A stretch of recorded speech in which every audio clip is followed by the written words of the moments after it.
Well, Lloyd Austin is the new Secretary of Defense. This is somebody that I'm kind of split on. On the one hand, he's a board member of Raytheon, or was. So he's definitely, not one of the good guys.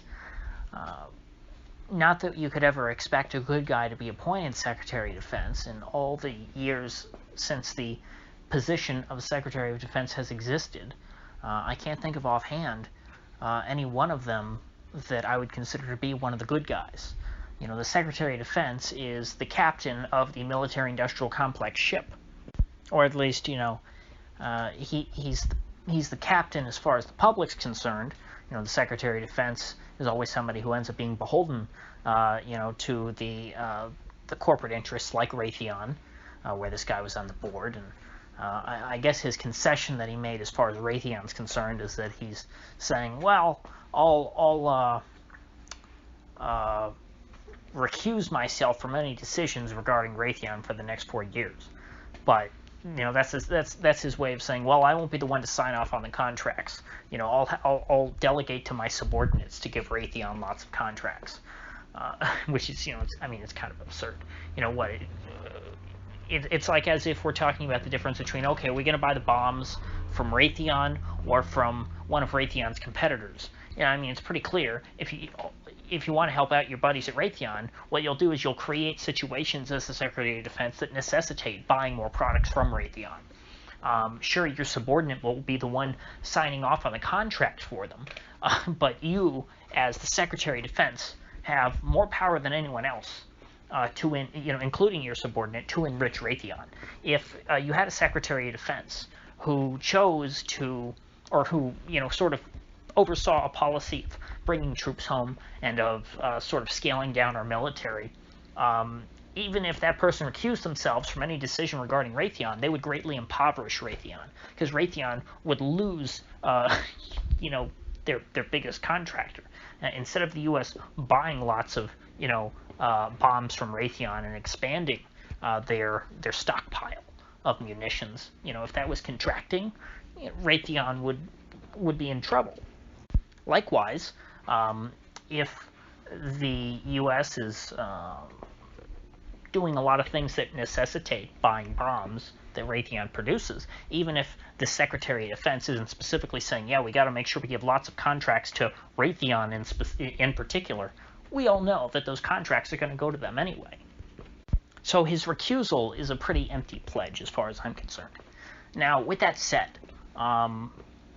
something that I had heard on the Scott Horton show a few weeks back with Mark Perry was that Lloyd Austin was on the right side of Yemen. And right now, Yemen is the worst crisis in the world.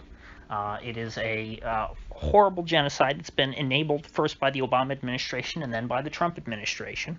It was the pet project of Mohammed bin Salman, the now crown prince of Saudi Arabia. When he was sort of trying to angle within Saudi Arabia and look tough as the defense minister, he started this war in Yemen, which he has never been able to win, even with,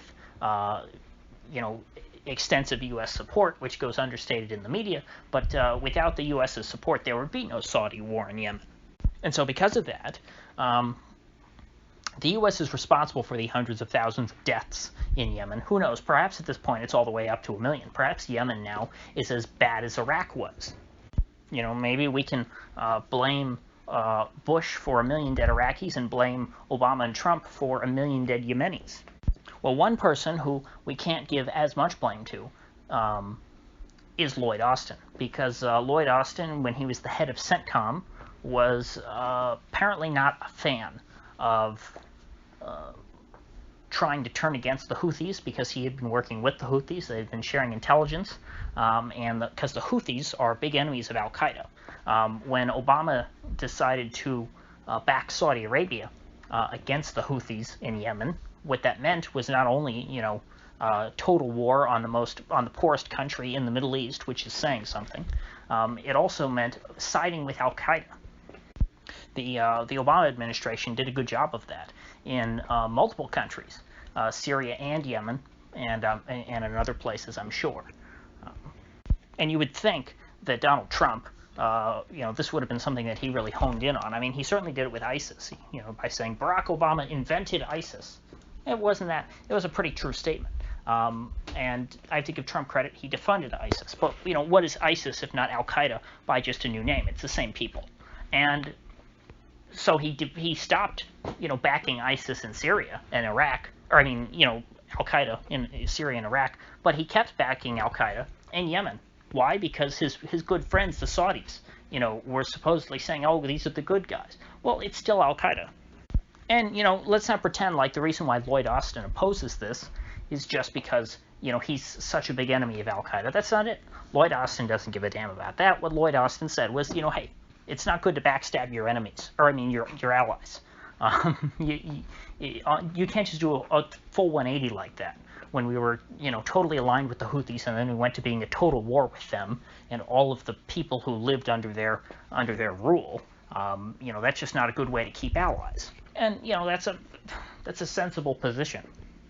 Lloyd Austin may not oppose the war in Yemen on moral grounds. He might oppose it just purely on strategic grounds, but that's better than nothing.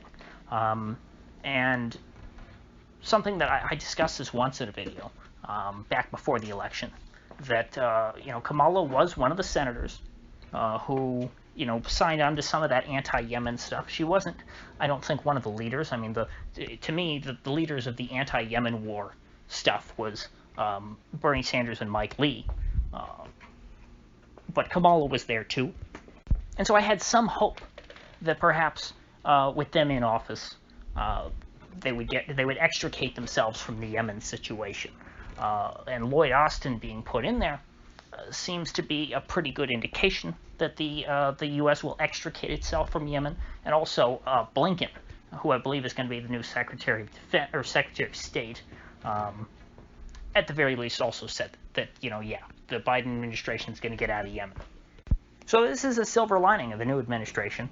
They might make up for it by starting new wars elsewhere, by sending in more troops to Syria, as we're seeing now, and who knows, there might be not just a ramping up of the current conflicts outside of Yemen, but perhaps entirely new wars. I can hope not, but at the very least, the people of Yemen might get some kind of reprieve from this administration. But let's not kid ourselves. When you're putting in a general to be the head of the Pentagon, you're not putting in a dove. Biden is appointing a general to be Secretary of Defense for the same reason that Trump did it, so they look tough, and so that they can sort of virtue signal to the national security state, or to national security voters who are really just defense contractor lobbyists, that they are tough on terror or tough on whatever the enemy of the day is supposed to be, the outside world enemy. The enemy in the Middle East and Africa and China, which speaking of which, apparently Biden's also appointing some big China hawk from a think tank to be the top advisor to Lloyd Austin, so that's not going to be great. So I guess that's about all I have to say on this matter. If you get anything of value out of this video, I'd appreciate you clicking that like button and sharing this video. And if you haven't already, please do subscribe, because I do upload every day and I'd hate to have you miss one. So I'll see you folks back here tomorrow.